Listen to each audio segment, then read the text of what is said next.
सूर्य के प्रकाश से जिस प्रकार अंधकार का निवारण होता जाता है, उसी प्रकार इस श्रुतदीप के प्रकाश से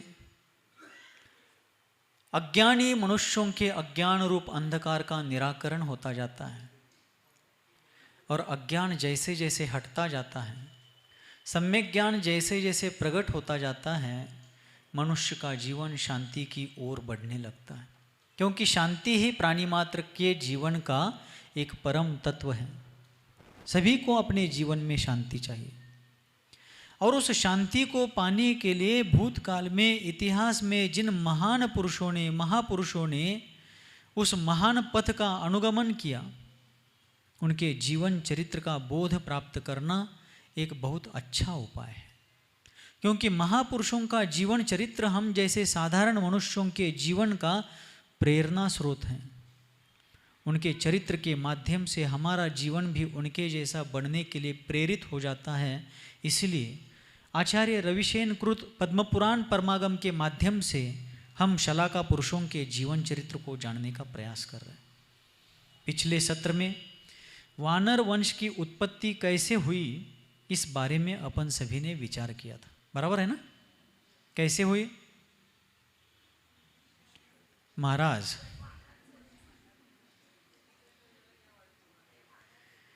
श्रीकंठ राजा के वंश परंपरा में अमरप्रभ नाम के राजा ने अपने पूर्वजों के इतिवृत्त को जान करके अपने मुकुटों में, राजध्वजाओं में और राजमहल के ऊपर छतों के शिखरों पर वानर का चिन्ह स्थापित किया। तब से उनके वंश को वानर वंश कहा जाने लगा।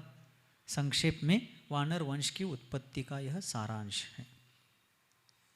आज जिसको राक्षस राक्षस कह करके संसार भर में बदनाम किया गया, लेकिन जो राक्षस नामक महाप्रतापी राजा के अनेक पीढ़ियों, असंख्य पीढ़ियों के बाद उसके वंश में उत्पन्न होकर के इस भरत क्षेत्र का अर्ध चक्रवर्ती बना, प्रतिनारायण बना, उस रावण के उत्पत्ति का जीवन क्रम, रावण के जन्म के बारे में आज चर्चा होने वाली।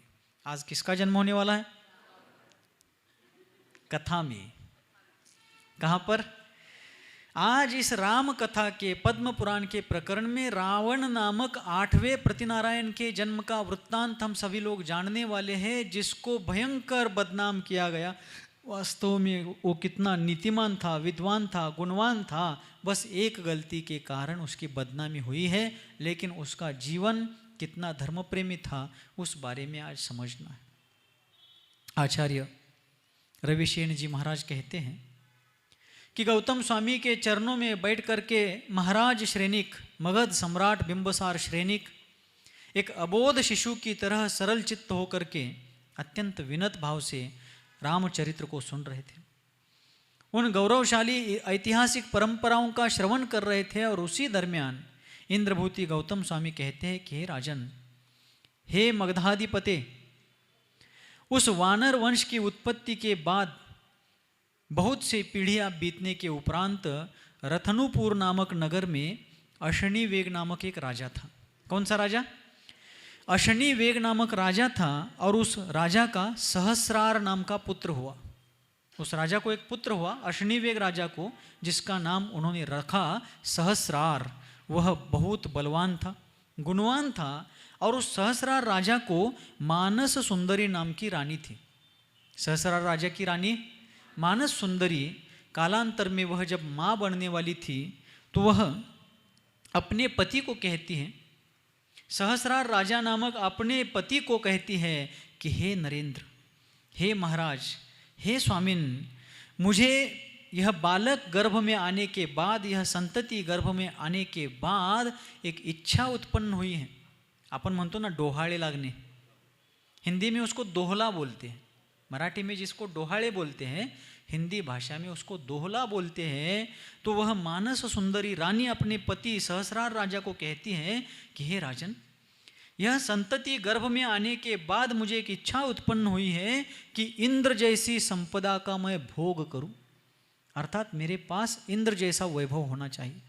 तब वह राजा अनेक विद्याओं का स्वामी था, वैभव ऐश्वर्यशाली था, और उस राजा ने क्षण भर में अपनी विद्याओं के द्वारा रानी को जिस प्रकार ऐश्वर्य वैभव देखना था, उस रानी को जिस प्रकार की संपदा भोगने की इच्छा हुई थी, अपनी विद्याओं से उस प्रकार की संपदा का निर्माण किया।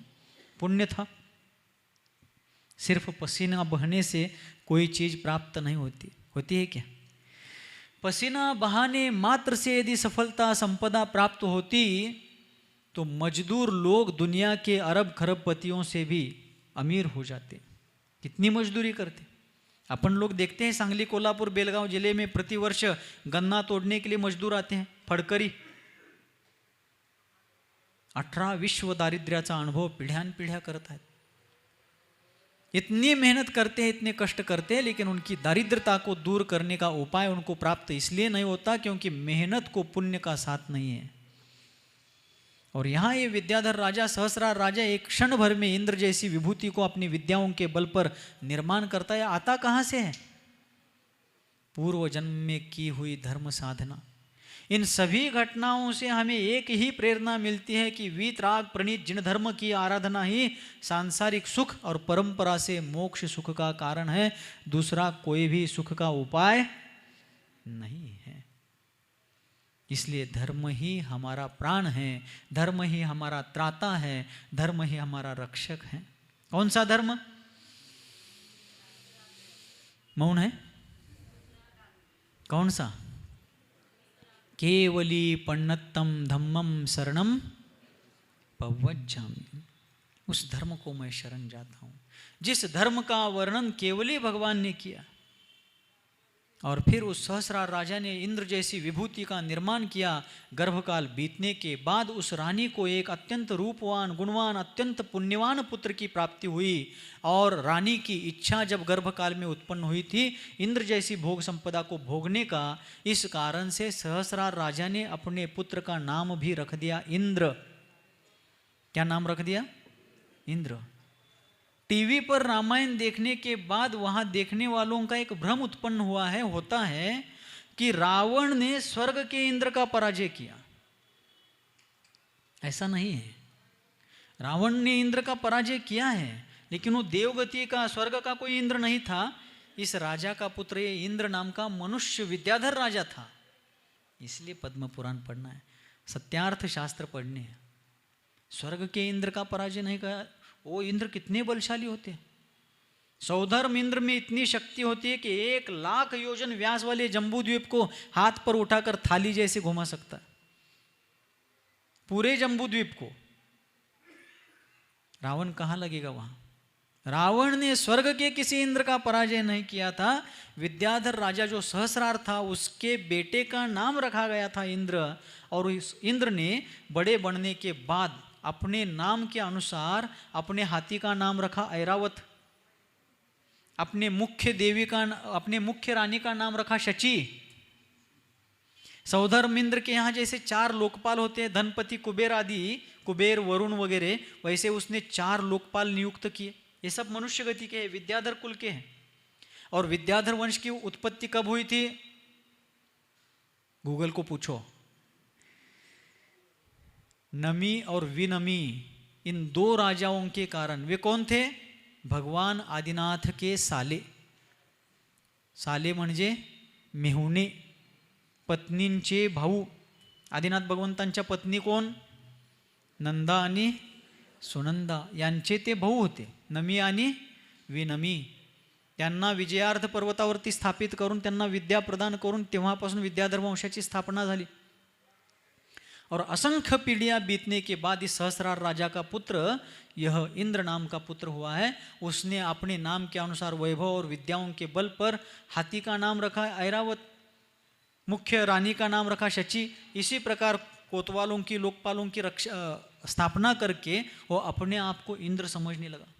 और उसी दरमियान लंका में, जो अभी श्रीलंका है, वो उस काल में लंका थी, अभी छोटी बची है। समुद्रों के कारण और भी नैसर्गिक प्राकृतिक परिवर्तनों के कारण एक छोटा टापू बच गया, वो बहुत बड़ी थी, सोने की लंका कहा जाता था। उस लंका में माली नाम का राजा राज्य करता था। और वह माली समस्त विद्याधरों के ऊपर शासन करता था, लेकिन इंद्र के प्रभाव से सभी विद्याधर राजा माली के आदेश को ठुकराने लगे और इंद्र के प्रभाव में आने लगे। तब माली ने उन विद्याधरों के ऊपर जब आक्रमण किया तो वे सभी विद्याधर राजा इंद्र के शरण में जाकर के अपनी रक्षा करने के लिए निवेदन करते हैं। तब माली और इंद्र के बीच युद्ध हुआ। क्या हुआ? युद्ध हुआ, और पुण्य जिसका प्रबल होता है सफल वही होता है। और उस इंद्र ने माली का वध कर दिया। तब माली का वध होते ही माली के और दो भाई थे, सुमाली और माल्यवान। मूल्यवान नव्हे, लिहिताना व्यवस्थित। माली और सुमाली और माल्यवान ये तीनों भाई थे, सुकेश राजा के पुत्र थे। तो माली का वध होने के बाद वहां पर सुमाली और माल्यवान भाग करके पाताल लंका चले जाते हैं और इंद्र ने लंका उनसे छीन ली। अब तक लंका के ऊपर इनका राज्य था, राक्षस वंशियों का, लेकिन अब इंद्र ने उनकी लंका भी जीत ली। और उसके बाद एक घटना घटती है। आचार्य कहते हैं कि कैसे कैसे परिवर्तन है संसार। ये इंद्र नाम का राजा भी नमी और विनमी के वंशज थे, और माली, सुमाली, माल्यवान ये भी सब राक्षस वंशी, विद्याधर वंशी, ये सब भी नमी विनमी के वंशज थे। लेकिन आज ये भाई बंधू ही, ज्याला आपण मराठीमध्ये भावकी म्हणतो का नाही, जगातली सगळ्यात वाईट जात जर कोणती असेल तर ती भावकी आहे का नाही? खरं सांगा. एकमेकाच्या आडवं जर कोण जास्त येत असेल, कोण कोण येते? भावकी. और फिर ये सभी नमी विनमी के वंशज हैं। आगे जाकर के उनके अन्य अनेक शाखा उपशाखाएं बनती गई। विद्याधर वंश में ही कोई राक्षस वंशी हो गया, कोई वानर वंशी हो गया, कोई और किसी वंश का हो गया, सूर्य वंश, चंद्र वंश, ऐसे सब नाम पढ़ते गए। लेकिन आचार्य कहते हैं ये सभी नमी विनमी के वंशज थे, लेकिन आज एक मेक के सामने युद्ध भूमि में आकर के एक मेक के शत्रु बने थे। धन संपदा, वैभव, ऐश्वर्य, सत्ता और साम्राज्य एक मेक के वैर का कारण बन गए। और माली का वध होने के बाद लंका के उनके साम्राज्य को इंद्र ने छीन लिया। तब सुमाली, माल्यवानी, बाकी सभी राक्षस वंशी विद्याधर पाताल लंका में जाकर छिपते। आगे जाकर के आचार्य महाराज कहते हैं कि पृथ्वी पर कौतुक मंगल नाम का एक दूसरा नगर था। लक्ष देऊन ऐकून घ्या. पुन्हा पुन्हा मी का सांगा लागलोय, थोडं पण डिस्कनेक्ट झालं तर लिंक लागणार नाही, फक्त एकाग्रचित्तपूर्वक. इसी पृथ्वी पर कौतुक मंगल नाम का एक नगर था. वहां पर व्योम बिंदु नाम का एक राजा राज करता था. व्योम बिंदु, व्योम यानी स्वर्ग, व्योम यानी चंद्र. व्योम बिंदु नाम का राजा राज्य करता था. और उस राजा की नंदवती नाम की रानी से कौशिकी और केकसी नाम की दो पुत्रियां हुई. कौन कौन? कौशिकी और केकसी. एक केकसी यानी रावण की माँ. केकसी म्हणजे कौन? रावणाची आई. अब यहाँ से रावण के संबंध में चालू होता है प्रकरण. उस व्योम बिंदु नाम के राजा की नंदवती रानी को कौशिकी और केकसी नाम की दो बेटियां हो गई, बालिकाएं हो गई. आगे जाकर के उस व्योम बिंदु राजा ने यक्षपुर के राजा विश्रवस के पुत्र वैश्रवन के साथ अपनी बड़ी बेटी कौशिकी का विवाह कर दिया. ये सारे प्रकरण महत्वपूर्ण है. और यक्षपुर के वैश्रवस राजा के वैश्रवन नामक पुत्र के साथ कौशिकी का विवाह हो गया. और विवाह होने के बाद कौशिकी का विवाह विश्रवस राजा के साथ हुआ और उनके द्वारा वैश्रवन नामक पुत्र का जन्म हुआ. आगे जाकर के उस इंद्र नामक राजा ने इस वैश्रवन को अपना लोकपाल नियुक्त करके लंका का राज्य उसको दे दिया. लंका का राज्य वास्तविक सुमाली, माल्यवान वगैरह का था, लेकिन अब उसका शासक उस इंद्र ने वैश्रवन को बना दिया. ये वैश्रवन यानी रावण का मौसेरा भाई, मावस भाऊ. वैश्रवन म्हणजे कोण?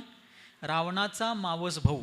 रावण अजून जन्माला येणार आहे, लेकिन ये वैश्रवन जो है रावण का मौसेरा भाई है. रावण का जन्म आगे अब होने वाला है. तो यक्षपुर के वैश्रवस राजा के साथ कौशिकी का विवाह होने के बाद वैश्रवन नाम का पुत्र हुआ, जो महान, गुणवान, लक्ष्मीवान, सामर्थ्यशाली था. इंद्र ने उसको परख करके, त्याची पारख करून उसको लंका का शासक बना दिया. शासक बनाना मतलब क्या? अपने यहाँ राजा जैसे अपने सरदारों को वगैरह सूबेदार बनाते थे, जागीरदार बनाते थे, एक तरफ का एक प्रांताधिकारी बनाते थे, वैसे बड़े बड़े राजा क्या करते थे, शासन व्यवस्था के लिए छोटे राजाओं को अपने आधिपत्य में लेकर के उनको प्रांताधिकारी सूबेदार जैसा बनाते थे। तो वैश्रवण को इंद्र ने लंका का शासक बना दिया। आगे जाकर के माली का वध होने के बाद जो उनका भाई सुमाली था, उस सुमाली को प्रीतिमती रानी से रत्नश्रवा नामक पुत्र हुआ। ये रत्नश्रवा यानी रावण के पिता। रत्नश्रवा कौन है? रावण के पिता का नाम है रत्नश्रवा। और फिर सुमाली के प्रीतिमती नामक रानी से रत्नश्रवा नामक पुत्र हुआ। और वह पुत्र बड़ा महावीर था, बलवान था, पराक्रमी था, दानशूर था और युद्ध में नीति निपुण था, शास्त्र को जानने वाला था, दीन दुखियों पर दया करने वाला था, धर्म नीति में निपुण था। ऐसा रत्नश्रवा नाम का पुत्र उत्पन्न हुआ। आगे वह रत्नश्रवा जब अपनी युवा अवस्था में आया तो पुष्पक नामक वन में जाकर के विद्या सिद्धि की साधना करने लगा। ये विद्याधर थे सब और मंत्र साधना के द्वारा ये अनेक विद्याओं को धारण करते थे, अनेक विद्याओं को प्राप्त करते थे। तो रत्नश्रवा नाम का यह पुत्र, सुमाली का पुत्र, पुष्पक नाम के वन में जाकर के वहाँ मंत्र साधना के द्वारा विद्याओं की सिद्धि का प्रयत्न करने लगा। और उसी समय जो व्योम बिंदु राजा था, जिसकी 2 बेटियां थी, कौशिकी और केकसी, कौशिकी का विवाह तो हो गया था। इस व्योम बिंदु राजा ने केकसी नाम की छोटी बेटी को इस रत्नश्रवा की सेवा के लिए पुष्पक वन में भेज दिया। अभी दोनों का विवाह नहीं हुआ था, लेकिन मंत्र साधना करते करते जब रत्नश्रवा की साधना संपन्न हुई तो सिद्ध परमेष्ठियों को नमस्कार करके जब रत्नश्रवा ध्यान से बाहर आ गए, साधना से बाहर आए, तो उस पुष्पक वन में उन्होंने उस केकसी नाम की युवती को, राजकन्या को देखा। और सुकुमार राजकन्या को वन में अकेले देख करके उस रत्नश्रवा ने पूछ लिया कि आप कौन हैं? इस जंगल में, इस भयंकर कांतार में अकेले यहाँ पर क्या कर रही है? आपको यहाँ किसने भेजा है? ये सब पूछने पर अत्यंत विनय भाव से मंद मधुर स्वर में केकसी कहने लगी कि हे युवराज, मैं कौशिक मंगल नगर, कौतुक मंगल नगर के व्योम बिंदु राजा की, नंदवती रानी की छोटी बेटी केकसी हूँ और मेरे पिताश्री ने आपकी सेवा के लिए मुझे यहाँ पर भेजा है। तब दोनों में आपस में वार्तालाप होता है, एक में के प्रति स्नेह उत्पन्न होता है। और उसी दरमियान पुण्य का उदय किसके कब होगा पता नहीं, उसी चर्चा वार्तालाप के दरमियान की गई मंत्र साधना के प्रभाव से रत्नश्रवा को मानस स्तंभिनी नाम की विद्या प्राप्त होती है। कौन सी विद्या? मानस स्तंभिनी नहीं, मानस स्तंभिनी, मानस स्तंभिनी नहीं, मानस स्तंभिनी नामक विद्या प्राप्त होती है। और उस विद्या के बल पर वह रत्नश्रवा यानी रावण का पिता उसी पुष्पक जंग नामक वन में पुष्पोत्तर नामक क्या करता है, पुष्पांतक नामक नगर की रचना करता है। पुष्पांतक नामक एक नगर की रचना करता है और वहीं पर सपरिवार रहने लगता है। एक दिन रत्नश्रवा केकसी का विवाह होने के बाद उस पुष्पांतक नामक नगर में रहते समय केकसी रात्रि में विश्राम कर रही थी। तो उत्तर रात्रि के दूसरे प्रहर में, 24 घंटे में 8 प्रहर होते हैं। 24 घंटे में कितने प्रहर होते हैं? 8। 3 घंटे का एक प्रहर, तो 8 त्रिक 24, ठीक है। दिन के 4 प्रहर होते हैं और रात्रि के 4 प्रहर होते हैं। तो सायंकाल सूर्यास्त के बाद 2 प्रहर की पूर्व रात्रि और रात्रि 12 बजे के बाद 2 प्रहर की उत्तर रात्रि, ठीक आहे। 12 ते 6, रात्री 12 ते सकाळी 6 पर्यंत 2 प्रहराचे हे 8 तास झाले, 6 तास झाले, ठीक है। तो इस प्रकार उत्तर रात्रि के अंतिम प्रहर यानी ब्रह्म मुहूर्त के दरमियान उस केकसी को 3 सपने पड़ते। केकसी कौन है? रावण की माँ है। पुण्यशाली लोगों को सपने भी कैसे दिव्य भव्य आते। तो जब केकसी रावण की माता वहाँ पर सो रही होती है तो उसको 3 सपने पड़ते हैं, अत्यंत शुभ स्वप्न पड़ते हैं। उसके बाद सुबह शुचिरभूत होकर के जब वो अपने पति से मिलने के लिए आती है रत्नश्रवा के पास, तो पति को नमस्कार करके कहती है कि हे स्वामिन, आज उत्तर रात्रि के दूसरे प्रहर में मुझे अत्यंत शुभ, अत्यंत भव्य ऐसे 3 स्वप्न पड़े।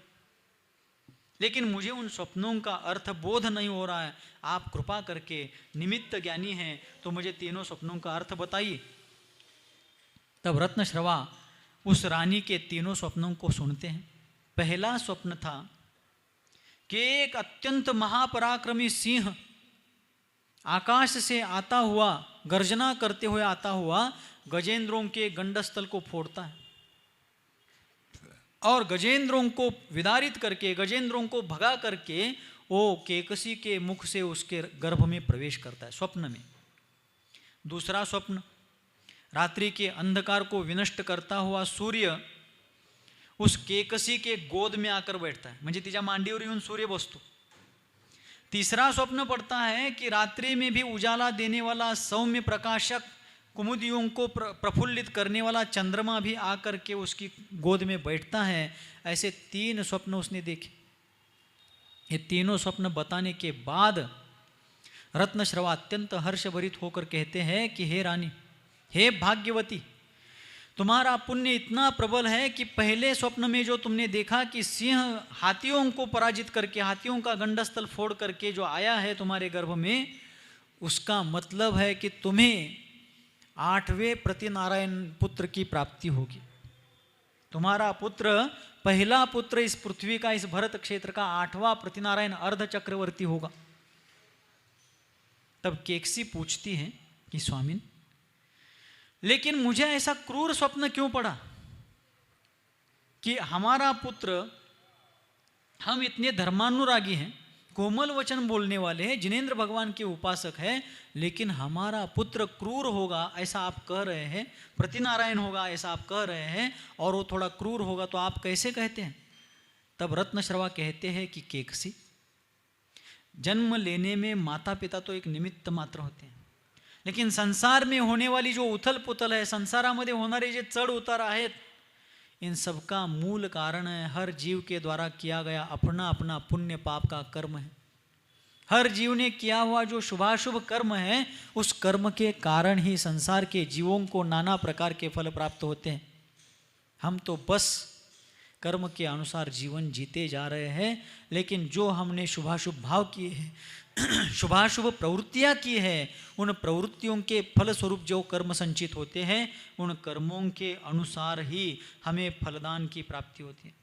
हम लाख चाहते हैं, हम अपनी इच्छा के अनुसार बहुत कुछ चाहते हैं, लेकिन जैसा पुण्य पाप होगा उसी प्रकार का फल भी प्राप्त होगा।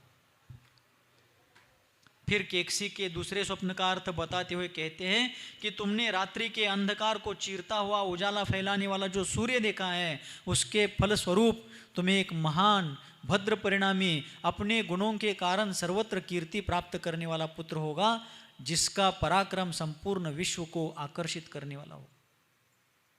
उसके बाद जो सौम्य चंद्रमा तुमने देखा है, उसके गुणों के अनुसार ही तुम्हारा एक पुत्र जो चलता फिरता धर्म की प्रतिमूर्ति बनकर के इस पृथ्वी पर विहार करेगा, जिसके व्यक्तित्व के कारण संसार में न्याय की प्रतिष्ठापना होगी, जो हमेशा न्याय का पक्षधर होगा और लोगों के आह्लाद का कारण बनेगा।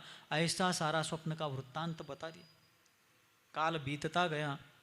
गर्भकाल पूरा होने के बाद एक शुभ नक्षत्र पर केकसी ने रावण को जन्म दिया, और रावण का जन्म होते ही पहले ही दिन उस रावण नामक जीव ने, वास्तव में उसका नाम रावण नहीं है, आगे आ रहा है प्रकरण, उस बालक ने अपने जन्म से ही पूरे परिवार में हर्ष निर्माण कर दिया। घर परिवार में खुशियां उत्पन्न होने लगी। रत्नश्रवा राजा के जो शत्रु थे, उनके घर में अशुभ संकेत होने लगे, क्योंकि उनको पराजित करने वाला ऐसा महाप्रतापी प्रतिनारायण जन्म ले चुका है।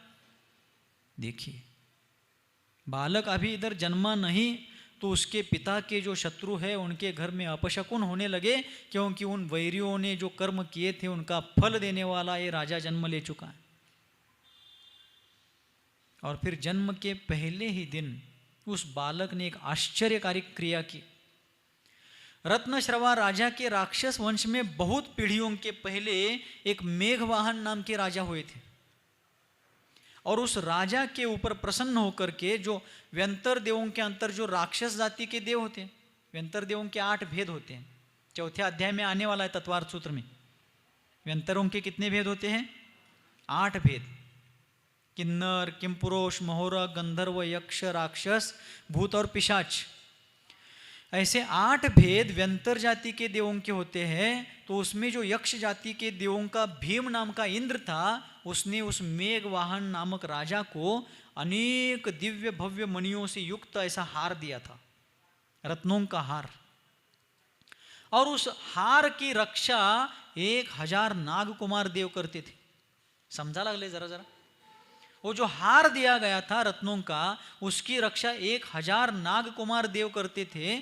लेकिन आज तक अनेक पीढ़ियां बीत गई, उस हार को हाथ लगाने का साहस किसी का नहीं हुआ था। क्यों? 1000 यक्ष जिसकी रक्षा के लिए वहां पर प्रस्तुत है, नियुक्त है, उसको हाथ कौन सा मनुष्य लगा सकता है?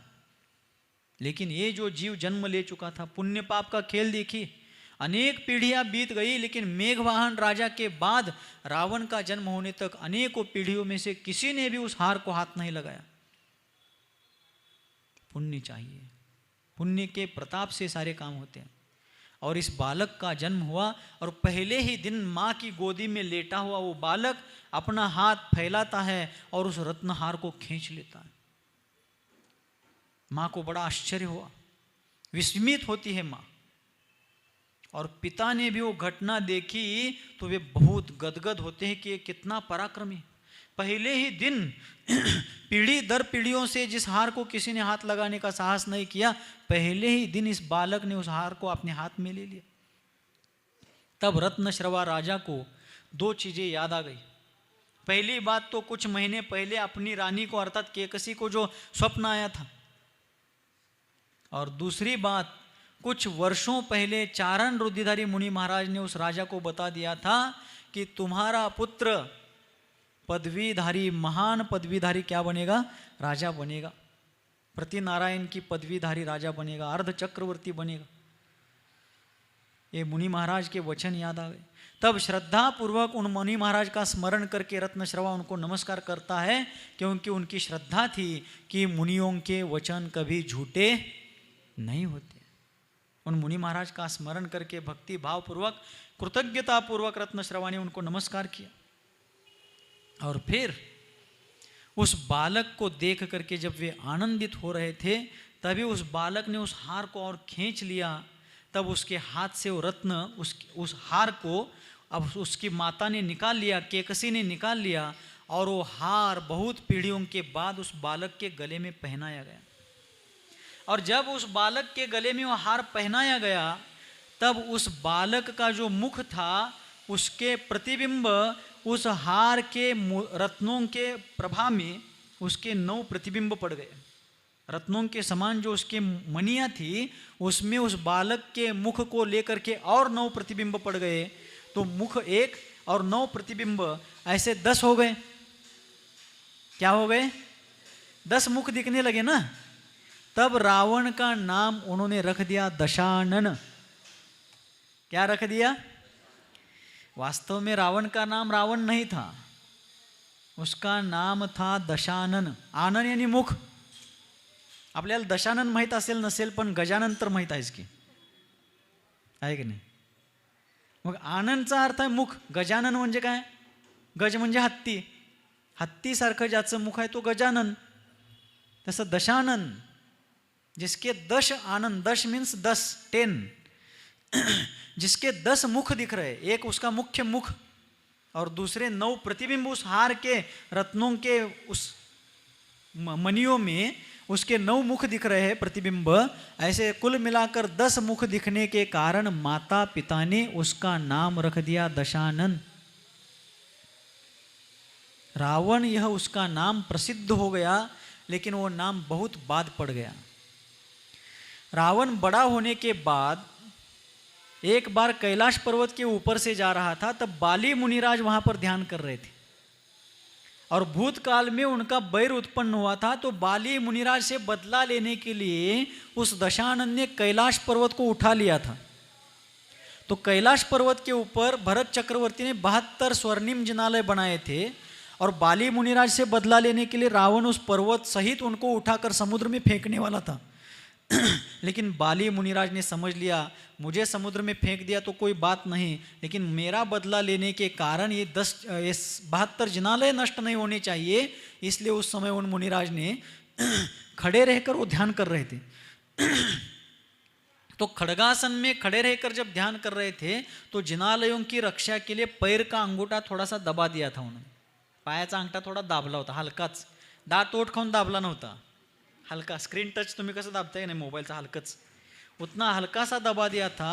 उतने दबाने से उन रुद्धिधारी मुनि महाराज के प्रभाव से रावण के ऊपर वो पर्वत दब गया, ऊपर से वो पर्वत उसके ऊपर पड़ गया।